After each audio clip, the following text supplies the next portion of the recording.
Assalamualaikum warahmatullahi wabarakatuh. Bismillah, walhamdulillah, wassalatu wassalamu ala rasulillah, wa alihi wa sahbihi wa mawalah, amma ba'du. Pada kesempatan yang mulia ini, marilah kita senantiasa meningkatkan iman dan takwa kepada Allah, jalankan segala perintah Allah, jauhi segala larangannya. Salawat yang diiringi dengan salam, kita sampaikan ke pangkuan alam Nabi Muhammad sallallahu alaihi wasallam. Sahabat berlian yang dimuliakan Allah Subhanahu wa taala. Salah satu wujud takwa kita kepada Allah adalah dengan cara kita menjaga lisan. Lisan itu salah satu nikmat daripada Allah Subhanahu wa taala yang menakjubkan. Ukurannya kecil tapi daya ngaruhnya itu besar. Lisan bukan hanya sebatas kita menjaga ucapan di saat berucap. Tapi lisan itu termasuk juga hal di saat kita menulis sesuatu, terutama hal-hal yang berkaitan dengan media sosial.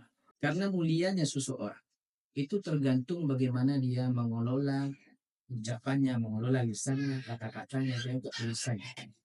Maka orang yang mampu menjaga lisannya tidak akan berucap kecuali yang baik-baik, tidak akan menulis ataupun menyebarkan informasi-informasi di media sosial kecuali yang memberikan manfaat dunia dan juga akhirat. Benar kata Rasulullah Sallallahu Alaihi Wasallam, salamatul insan fi hifdil lisan. Keselamatan seseorang itu sangat tergantung bagaimana dia mengelola ucapannya, bagaimana dia mengelola setiap kata-katanya yang tidak menyinggung perasaan orang lain, bagaimana dia mengelola setiap tulisannya terutama di media sosial yang mana tidak membuat orang lain tersakiti hatinya ataupun tidak sampai membuat orang lain terpecah belah. Itu adalah akan memperoleh keuntungan di sisi Allah Subhanahu wa taala. Karena dosa lisan itu bukan dosa biasa. Di dalam hukum Islam, dosa lisan itu tergolong kepada dosanya besar. Banyak daripada dosa-dosa lisan. Salah satunya adalah ghibah, fitnah, menggunjing, kemudian mengadu domba satu sama lain. Mengadu domba dalam istilah literasi daripada media sosial itu sering diberikan makna adalah mengadu domba itu tergolong kepada seseorang berusaha untuk menyebarkan berita ataupun informasi-informasi yang menyesatkan masyarakat. Informasi-informasi yang menggiring masyarakat untuk membenci suatu kaum. Itu adalah bahagian daripada dosa lisan.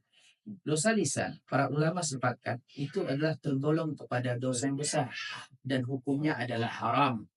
Karena orang yang beriman itu akan meyakini satu ayat dalam Al-Quran surat Al-Qaf ayat 18 di mana Allah Subhanahu wa taala berfirman, "Ma yalfidu min qawlin illa ladayhi raqibun atid."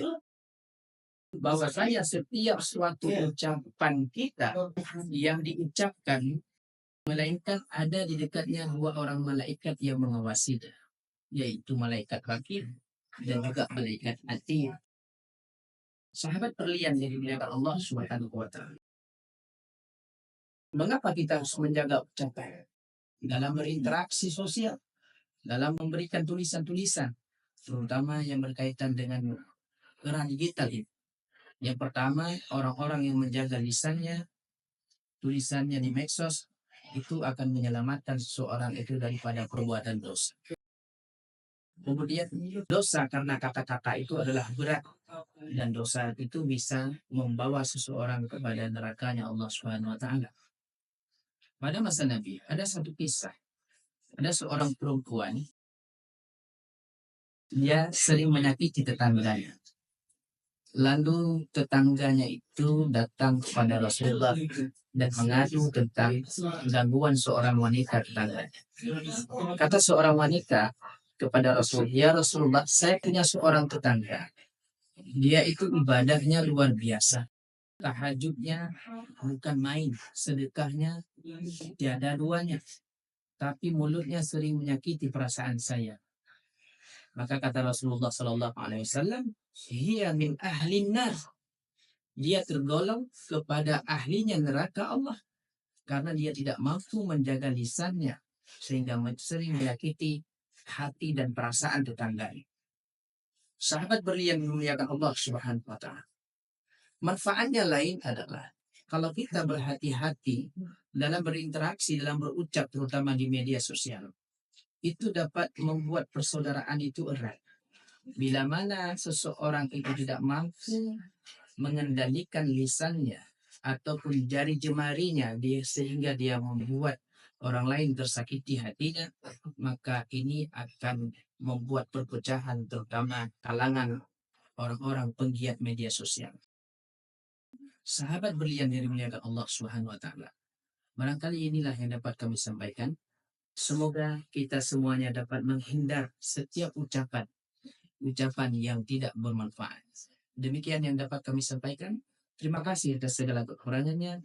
Wabillahi taufiq wal hidayah. Wassalamualaikum warahmatullahi wabarakatuh.